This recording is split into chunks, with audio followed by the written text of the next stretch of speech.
नमस्ते दोस्तों, आज की कहानी है अनोखा न्याय। गांव में एक मशहूर जमींदार था, रघुवीर सिंह। वह न केवल अमीर था बल्कि चालाक भी। गांव वालों पर अत्याचार करना उसका रोज का काम था, लेकिन कोई उसकी ताकत के आगे बोलने की हिम्मत नहीं करता था।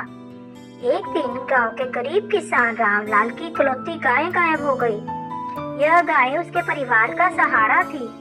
बहुत खोजने पर भी गाय नहीं मिली, लेकिन किसी ने बताया कि जमींदार के तबेले में वैसी ही एक गाय बंधी हुई है। रामलाल जमींदार के पास पहुंचा और बोला, सरकार, मेरी गाय खो गई है और आपकी गाय मेरी गाय जैसी ही दिखती है, कृपया जांच करने दें। जमींदार हंसते हुए बोला, सबूत है, ये तुम्हारी ही गाय है। रामलाल निराश हो गया, लेकिन फिर उसे एक युक्ति सूझी। उसने कहा, ठीक है, हम न्याय के लिए पंचायत में चलेंगे। पंचायत में गांव के मुखिया और बुजुर्ग बैठे थे।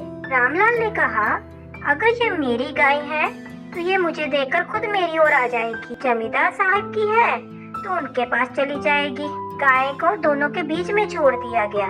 कुछ पल तक वह इधर उधर देखती रही, फिर सीधे रामलाल के पास दौड़ पड़ी और उसके कपड़ों को चाटने लगी। पूरा गांव तालियां बजाने लगा। मुखिया ने जमींदार को घूरते हुए कहा, अब क्या कहते हो रघुवीर?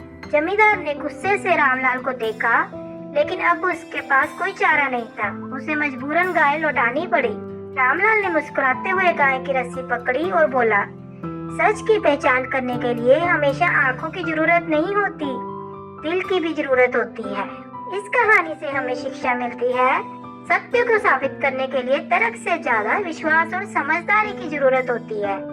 अन्याय के खिलाफ खड़े होने की हिम्मत हो तो सबसे शक्तिशाली व्यक्ति भी हार सकता है। दोस्तों, अगर आपको ये कहानी अच्छी लगी तो कमेंट और लाइक करना ना भूलें और ऐसे ही मनोरंजक कहानियों के लिए चैनल को सब्सक्राइब जरूर करें। धन्यवाद दोस्तों।